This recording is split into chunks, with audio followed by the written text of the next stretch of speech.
Hello everyone. Now, as you know, we are doing congruency. First part we have already done. In that I have given you introduction. और अब second part में आज हम करेंगे conditions जो मैंने आपके साथ डिस्कस की थी ऑलरेडी, SSS, SAS, ASA और RHS. सो जो फर्स्ट कंडीशन है आपकी SSS के बारे में बात करते हैं. SSS जो कंडीशन आपकी आएगी, इस कंडीशन में अगर मैं इस ट्रायंगल का नाम हम लिखें ABC और इसका लिखें DEF, तो मीनिंग ये होता है, कंडीशन SSS का मीनिंग ये होता है कि साइड, अगर हम ये कहें कि ट्रायंगल ABC जो है वो कॉन्ग्रुएंट है ट्रायंगल DEF. ये वीडियो आपको तभी समझ आएगी जब आपने पहला पार्ट वीडियो का देखा होगा. तो अगर आपने नहीं देखा है तो जाके उस पार्ट को आप देख लें, तभी ये वीडियो आपको समझ आएगी. उसका लिंक डिस्क्रिप्शन बॉक्स में भी होगा.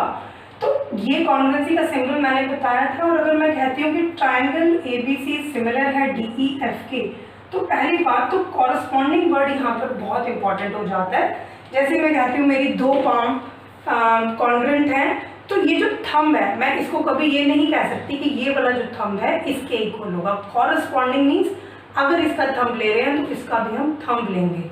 तो इसका मीनिंग ये हो जाता है कि यहाँ पर A के कॉरस्पॉन्ड कौन है? A के कॉरस्पॉन्ड है D, B के कॉरस्पॉन्ड कौन है? E, और C के कॉरस्पॉन्ड कौन है? F. तो इसी तरह से अगर हम साइड कंडीशन की बात करते हैं, हम बात करते हैं साइड और साइड की. तो साइड हमेशा दो लेटर से बनती है जैसे हमें पता है. तो अगर हम ये लें AB, तो इसका हम लेंगे DE, तो हम लोग लिखेंगे AB इक्वल है DE के. और अगर हमें फिगर में सिम्बॉलिकली इसको रिप्रेजेंट करना होता है तो हम इस तरह से एक सिंगल मार्क लगाते हैं, AB is equal to DE हो जाता है. फिर यहीं पर हमें स्पेलिंग पता लगनी है. BC लेंगे तो EF लेंगे, BC और EF. तो यहाँ पर डबल मार्क अगर यहाँ लगाते हैं तो यहाँ भी डबल मार्क आ जाता है. तो ये भी साइड रिप्रेजेंट कर रही है, ये भी साइड रिप्रेजेंट कर रही है. और थर्ड साइड यही हम इन स्पेलिंग से देखेंगे, फर्स्ट एंड लास्ट. अगर यहाँ पर AC आ रहा है तो यहाँ पर जो लास्ट स्पेलिंग आएगी वो आएगी आपकी DF. तो ये जो हमारी कंडीशन हो जाएगी, ये भी साइड है, ये भी साइड है और ये भी साइड है. इसीलिए इस कंडीशन को कहते हैं बाय SSS. ये हम लिख सकते हैं कि ABC is congruent to DEF by SSS. ये मतलब होता है SSS कॉन्ग्रुएंसी कंडीशन का. आई होप कि क्लियर हो गई होगी. अब दूसरी कंडीशन करते हैं. सपोज दूसरी कंडीशन में हम आपको कहते हैं, दूसरी कंडीशन में आपको कहा जाता है, ये वाली कंडीशन लेते हैं SAS. अब इसका क्या मीनिंग है? तो सेम चीज अगर हम लिखते हैं ABC is congruent to DEF. कुछ क्वेश्चंस में भी हम एंड तक अगर आप वीडियो देखेंगे तभी आपको पता लगेगा. कुछ क्वेश्चंस में भी हम इन कंडीशंस को लगाकर देखेंगे तो बहुत अच्छे से क्लैरिटी हो जाएगी. तो SAS अगर लगाते हैं तो S का मतलब हो गया साइड. तो सपोज मैंने ये वाली साइड ले ली तो मैंने लिख दिया AB is equals to DE. और सपोज मैंने एक ये वाली साइड ले ली, BC और EF, BC और EF. तो यहाँ पर मैंने साइड भी ले ली और ये वाली साइड भी ले ली. ये जो एंगल है दैट शुड बी इंक्लूडेड, ये इंक्लूडेड होना चाहिए, बीच में होना चाहिए. तो अगर मैं यहाँ पर एंगल मार्क करती हूँ तो मेरी कंडीशन हो जाती है साइड, उसके बाद यहाँ कुछ नहीं है तो साइड और A. तो मेरी कंडीशन हो जाती है SSA, जो कंडीशन नहीं होती कॉन्ग्रुएंसी की. तो इसीलिए हम एंगल कौन से वाला हमें देखना होगा, हम कौन सा एंगल मार्क करेंगे, क्योंकि ये कंडीशन कहती है SAS. इसका सेंस है कि टू साइड्स और उनके बीच का एंगल. तो बीच का एंगल आप देख रहे होंगे, अगर ये वाली साइड और ये वाली साइड ली जाती है तो बीच का एंगल यहाँ पर आता है B और E. तो हम यहाँ पे लिखेंगे थर्ड कंडीशन जो भी लिखेंगे वो हम लिखेंगे angle B is equals to angle E.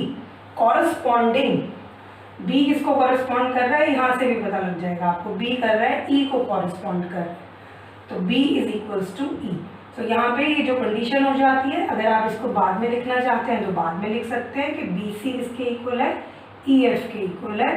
तो ये हो गया साइड, ये हो गया एंगल और ये हो गया साइड. तो इन 3 कंडीशन को हम लिखेंगे और हम कह देंगे by SAS these two are congruent। Third condition जो हमारी है वो है ASA। अब तो आपको समझ आ ही गया होगा, हमने लिखा ये दोनों ट्राइंगल्स कॉन्ग्रुएंट हैं, लेकिन अब की बार जो कंडीशन है वो है ASA। चलो ट्राइंगल चेंज करके करते हैं, PQR ट्राइंगल चेंज करके अगर हम करते हैं, सपोज नेम चेंज कर देते हैं, यहाँ पे कर देते हैं PQR और यहाँ पे कर देते हैं ABC। और अगर हम लिखते हैं कि PQR जो है वो कॉन्ग्रुएंट है ABC के। अब हम कंडीशन लगा रहे हैं ASA। तो जैसे कि नाम से आपको पता लग रहा है A एंगल साइड एंगल, तो अगर ये वाला एंगल लेंगे तो ये वाला एंगल आएगा, फिर साइड ये वाली साइड आएगी, और फिर एंगल इस बार कौन इंक्लूडेड है, इस बार साइड इंक्लूडेड है। एंगल साइड एंगल, इस बार साइड इंक्लूडेड है, तो हम ये वाला एंगल लेंगे। और 2 मार्क लगाने का मतलब है, इससे हमें पता लग जाएगा कि R किसके इक्वल है C के, और ये सिंगल मार्क का मतलब है कि Q किसके इक्वल है B के। यहाँ भी देख सकते हो Q किसके इक्वल है B के और R किसके इक्वल है C के। तो हम लोग कैसे लिखेंगे इसको, angle Q is equals to angle B। Q इस ट्राइंगल का, B इस ट्राइंगल का, उसके बाद QR is equals to BC, ये साइड का काम करेगी, और उसके बाद यहाँ पे हम लिखेंगे angle R is equals to angle C, angle का काम करेगी, एंगल साइड एंगल। लेकिन अगर इस साइड की जगह पर हम ये वाली साइड लिख देते हैं PR और AC, तब भी ये ट्राइंगल कॉन्ग्रुएंट हो जाएंगे। लेकिन वो कंडीशन, ये कंडीशन 7th में नहीं है, लेकिन ये कंडीशन 9th में आप करते हैं। इन दोनों कंडीशंस का मीनिंग एक ही होता है, AAS और ASA, इन दोनों कंडीशंस का मीनिंग सेम होता है, क्योंकि इसका मीनिंग है AAS। तो अगर ASA क्लियर हो गई होगी, तो अगर यहाँ पे AAS मैं लिख दूँ AAS, तो एंगल फिर एंगल साइड का इंक्लूडेड होना जरूरी नहीं है। तो आप कौन सी साइड कंसीडर कर सकते हैं, तो ये हो जाएगा एंगल, फिर उसके बाद यहाँ कुछ नहीं है, तो आप पढ़ेंगे इसको इस तरह से, एंगल साइड, यहाँ भी एंगल और साइड। तो यहाँ पे हम क्या चेंज कर देंगे, हमारी साइड कौन सी आ रही है, PR is equals to AC। इस सीक्वेंस का फर्क नहीं पड़ता है, सिर्फ एंगल और साइड होनी चाहिए, लेकिन फिर भी अगर आप लिखना चाहते हैं बिल्कुल प्रॉपरली, तो यहाँ पर आएगा PR is equals to AC। अब आप सोच रहे होंगे कि मैम ने कैसे कहा कि ASA और AAS सेम होती है, और हम कह देते हैं ट्राइंगल कॉन्ग्रुएंट है। एंगल सम प्रॉपर्टी आप लोगों ने पढ़ी हुई है, तो एंगल सम प्रॉपर्टी से अगर 2 एंगल्स इक्वल हों, अगर 2 एंगल्स, एक छोटा सा एग्जांपल लेते हैं, अगर इसके 2 एंगल्स सपोज करते हैं, एक 60 है और एक 70 है, तो इसका भी 60-70 होगा, क्योंकि हम पढ़ रहे हैं QB के इक्वल R, C के इक्वल 60-60-70। तो थर्ड एंगल सम प्रॉपर्टी से 50 होगा, ऑब्वियस है, क्योंकि तीनों एंगल्स का सम 180 होता है। तो ये 50 होगा, ये भी 50 होगा। इट मीन्स ये जो कंडीशन है ASA और AAS एक ही बात है, एक साइड का होना और 2 एंगल्स का होना, वो साइड इंक्लूडेड हो नॉट इंक्लूडेड हो, दोनों केसेस में कॉन्ग्रुएंट होंगे ट्राइंगल्स। और अगर आप चाहते हैं कॉन्ग्रुएंसी को चेक करना, तो आप इस तरह की फिगर्स मेजरमेंट के साथ कटिंग करके एक के ऊपर एक सुपर इम्पोज करके चेक भी कर सकते हैं कि ये कॉन्ग्रुएंट होंगे। कॉन्ग्रुएंट का मीनिंग मैंने क्या बताया था, exactly same in shape and size. तो ये दोनों कंडीशंस क्लियर हो गई होंगी। हमारी लास्ट कंडीशन है RHS। तो अगर हम RHS की बात करते हैं, तो RHS में हम 2 राइट ट्राइंगल, क्यों, क्योंकि R का मतलब क्या होता है, राइट। 90 डिग्री एंगल के बिना क्वेश्चन नहीं होगा, ये वाली कंडीशन राइट एंगल के बिना नहीं यूज कर पाएंगे आप, ये भी राइट। तो अगर इसका नाम लिखते हैं PQR और इसका लिखते हैं ABC और हम कहते हैं कि PQR जो है वो कॉन्ग्रुएंट है ABC के, PQR कॉन्ग्रुएंट है ABC के, तो यहाँ पर सबसे पहली चीज R का मतलब राइट एंगल, तो आप लिखोगे इसका Q और इसका B ईच 90, दोनों 90 हैं, तो राइट एंगल की कंडीशन मिली। H मीन्स हाइपोटेन्यूज, तो आप ट्रायंगल एंड इट्स प्रॉपर्टीज अगर कर चुके हैं तो 90 के सामने वाली लाइन को हम हमेशा क्या कहते हैं, हाइपोटेन्यूज कहते हैं। तो यहाँ पर हाइपोटेन्यूज कौन है, PR, और यहाँ पर हाइपोटेन्यूज कौन है, AC। यहाँ भी आप स्पेलिंग देख सकते हो, P फर्स्ट और R लास्ट, A फर्स्ट और C लास्ट, ये बिल्कुल करेक्ट होना चाहिए। और थर्ड हमारा है side, side means any side, we can take these two also, we can take these two also, दोनों केसेस में ठीक होगा। तो हमने ये वाली साइड ले ली, QR is equals to BC, तो ये हमारा R का काम कर रहा है, ये हमारा H का काम कर रहा है और ये साइड का काम कर रहा है। तो ये दोनों ट्रायंगल किस चीज से कॉन्ग्रुएंट हो गए, बाय RHS, इससे हमारे दोनों ट्रायंगल्स कॉन्ग्रुएंट हो गए। तो क्लियर हो गया होगा RHS कहाँ पे यूज होती है, जहाँ पे राइट एंगल ट्रायंगल। अब मैंने एक बात कही थी आपको फर्स्ट पार्ट में कि A सिमिलैरिटी कॉन्ग्रुएंसी क्यों नहीं होती है, ये कंडीशन होती ही नहीं है। तो हम देखते हैं, मैंने एक ट्रायंगल बनाया जिसके तीनों एंगल्स 60 डिग्री हैं, जिसे हम इक्विलेटरल ट्रायंगल भी कहते हैं। मैंने एक और ट्रायंगल बनाया, D से बनाया मैंने या कंपास से बनाया, इसके भी तीनों एंगल 60 हैं। तो अगर हम देखें इसका नाम लिखें ABC और इसका नाम लिखें DEF,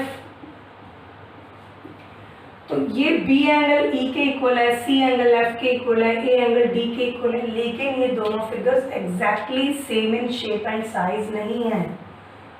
ये छोटा है, ये बड़ा है, साइड्स कुछ भी हो सकती है। Equilateral means all sides are equal, all angles are equal, और सम ऑफ 3 एंगल्स 180 होता है और तीनों एंगल्स इक्वल हैं तो 60 होगा हर एंगल।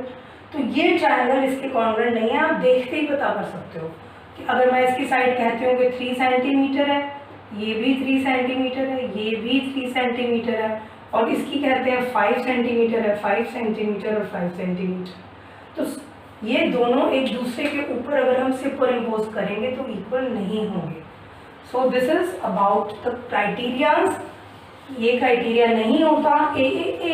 उसके बाद एक और चीज़ मैं आपको बताना चाहूँगी, एक इसमें चीज़ होती है जिसे हम कहते हैं CP/CT, आपके टीचर्स ब्रैकेट में लिखते भी होंगे जब आप क्वेश्चन करते होंगे, तो इसका मतलब होता है